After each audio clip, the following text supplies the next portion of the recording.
नमस्कार, मी मेघना देशमुख माझ्या मेघना टॉक्स या चॅनलमध्ये तुमचं स्वागत करते।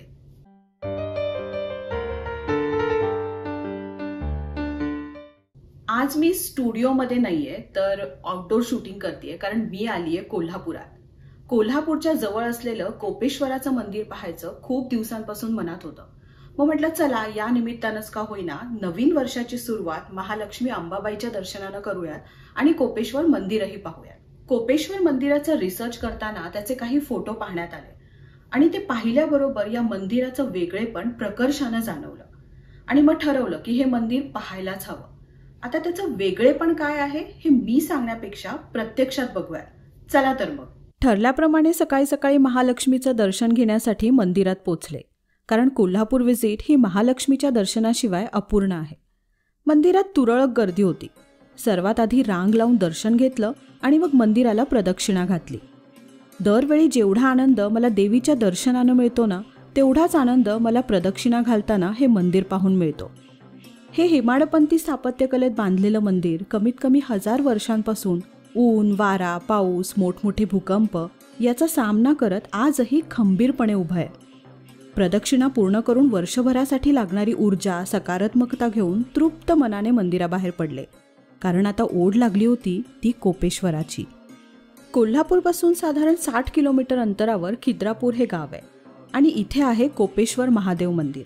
या खिद्रापूरचं नाव आधी कोप्पम असं होतं आणि ही त्या काळी युद्धभूमी म्हणून ओळखली जायची। तर हा 60 किलोमीटरचा प्रवास खूप छान होतो। रस्त्याच्या दुतर्फा ऊसाचं शेत दिसतं आणि सगळीकडे हिरवळ, दूर दूरपर्यंत पटच्या पट ऊस लावलेला दिसतो, त्यामुळे प्रवास सुसह्य होतो।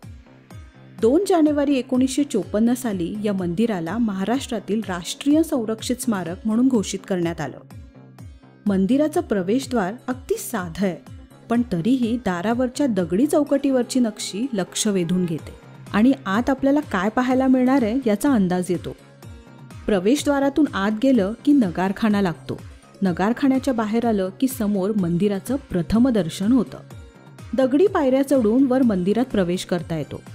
मंदिरात आल्याबरोबर समोर जे दृश्य दिसतं ना, ते पाहून स्तब्ध व्हायला होतं, कारण समोर दिसतो तो हा स्वर्गमंडप। मगाशी मी मंदिराच्या ज्या वेगळेपणाबद्दल बोलले होते ना, ते वेगळेपण म्हणजे हा स्वर्गमंडप। स्वर्गमंडपाच्या मध्यभागी खाली 14 फूट व्यासाची एक अखंड दगडी शिला आहे आणि वर तेवढ्याच आकाराचा म्हणजे 14 फूट व्यासाचा गवाक्ष आहे। गवाक्ष म्हणजे खुले छत। 48 खांबांनी तोलला गेलेला स्वर्गमंडप म्हणजे एक अतिशय दुर्मिळ गोष्ट आहे। भारतातल्या दुसऱ्या कुठल्याही मंदिरात अशा स्वर्गमंडपाची नोंद सापडत नाही, त्यामुळे हा स्वर्गमंडप पाहायला यायलाच हवं। या खांबांवर विविध देवदेवता तसेच अष्टदिक्पाल दिसतात। अष्टदिक्पाल म्हणजे 8 दिशांचे पालन करणाऱ्या दिशादेवता। इंद्र, अग्नी, यम, निरुती, वरुण, वायू, कुबेर आणि ईशान। विशेष म्हणजे या सर्व देवदेवता आपापल्या वाहनांवर बसलेल्या दिसतात आणि तेही सपत्नीक। कालौघात यातल्या काही मूर्ती भंगलेल्या, खंडित झालेल्या आहेत। खाली ही जी 14 फुटांची दगडी शिला आहे ना, तिला रंगशिला म्हणतात। हा एक साधारण 6-7 इंचाचा एलिव्हेटेड प्लॅटफॉर्म आहे। कला सादर करण्यासाठी असलेली ही एक जागा। गायन, नृत्य, वादन, बेसिकली परफॉर्मन्सेस देण्यासाठी असलेली ही एक जागा आहे आणि इथे सादर होणारी कला म्हणजे परफॉर्मन्स पाहण्यासाठी खास देवदेवता सपत्नीक आल्या आहेत असं दाखवलं गेलंय। इथे सादर होणारी कला ही जणू फक्त महादेवांसाठी आणि स्वर्गातून बघणाऱ्या देवदेवतांसाठी आहे असं वाटतं, कारण बाकी लोकांना बसायला इथे जागेची फारशी व्यवस्था केलेली दिसत नाही। कार्तिकी पौर्णिमेच्या रात्री चंद्र या गवाक्षाच्या अगदी मधोमध येतो। ते पाहण्यासाठी दरवर्षी खूप लोक जमतात। कधी योग आला तर मीही नक्की जाईन। स्वर्गमंडपानंतर येतो तो सभामंडप। स्वर्गमंडपातून सभामंडपात प्रवेश करताना जाणवतं की स्वर्गमंडप हा नंतर बनवला असावा, कारण हा थोडासा विलग आहे सभामंडपापासून। सभामंडपाच्या मध्यभागी ही गोलाकार शिला आहे। त्यावर उभं राहून वर पाहिलं की कमळाच्या आकाराचं नक्षीकाम दिसतं। या मंडपाच्या खांबांवर रामायण, महाभारत, पंचतंत्र त्याचप्रमाणे प्रचलित कथांवर सुंदर दगडी कोरीवकाम केलेले आहे। पाने, फुले, फळे, नर्तकी यांच्या कलाकुसरींनी नटलेलं हे दालन खरोखर अप्रतिम आहे। या सभा मंडपात मध्येच 2 खांब असे दिसले ज्यावर काहीही कोरीव काम केलेलं नाही, अगदी प्लेन आहेत ते. आजूबाजूच्या प्रत्येक खांबांवर इतकं सुंदर काम केल्यावर हे 2च खांब कसे सुटले हे कळत नाही.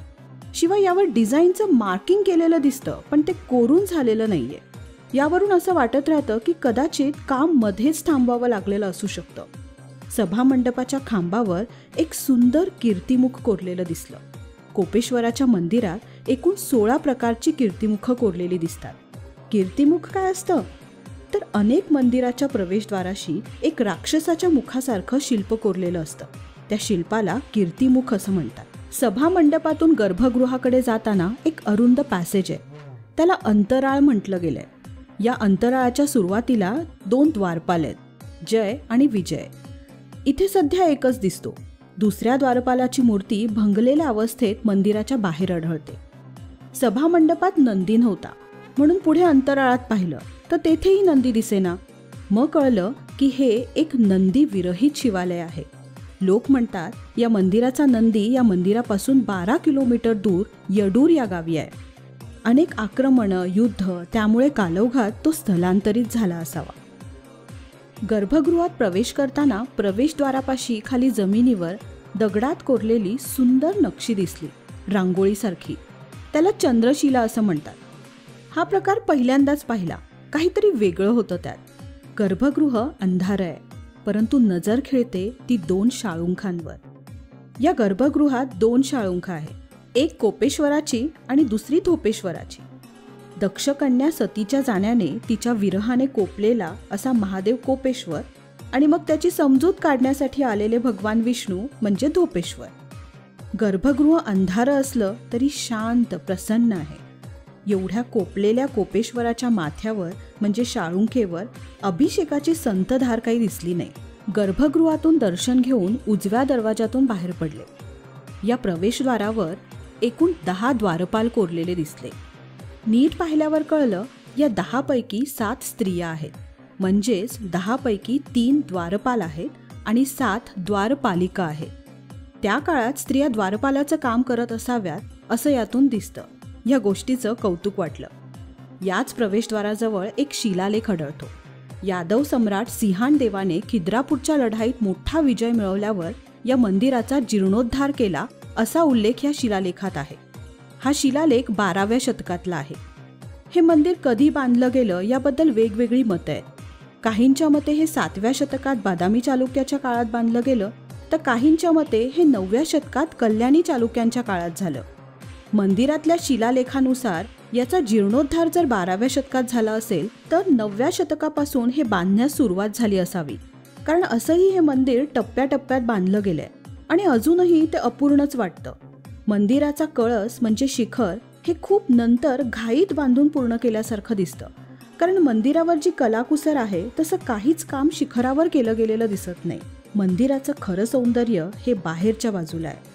बाहेरची शिल्प पाहताना अवाक व्हायला होतं. बघताना सारखं जाणवत राहतं की हे मंदिर 3 डायमेन्शनल आहे. तुम्हाला कुठेही सलग एकसारखी प्लेन भिंत अशी दिसणार नाही. या भिंतींवर कितीतरी प्रतिमा कोरण्यात आल्यात.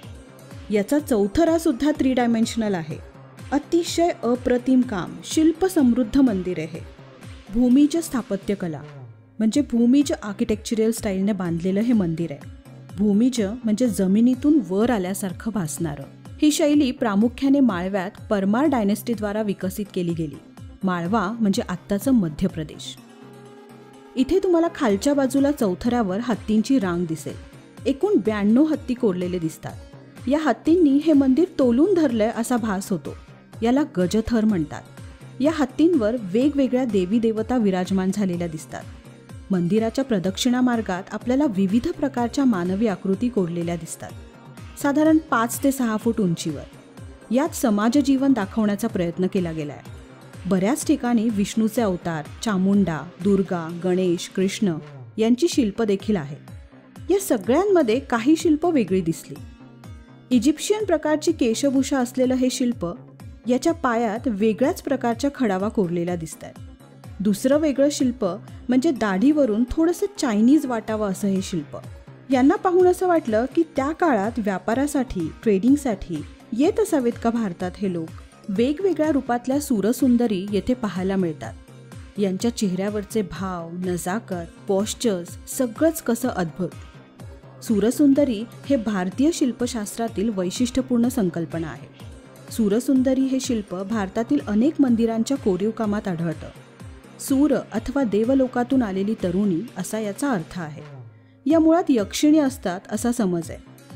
इथे आपल्याला पाहायला मिळतात मृदंगवादिनी, हातात मृदंग असणारी मृदंगवादिनी, जिच्या हातावर आणि पायावर सर्प आहे ती विषकन्या, पत्र लिहिणारी पत्रलेखा, हातात धनुष्य असलेली मरीचिका, हातात वीणा धरलेली वीणावाहिनी आणि अशा कितीतरी।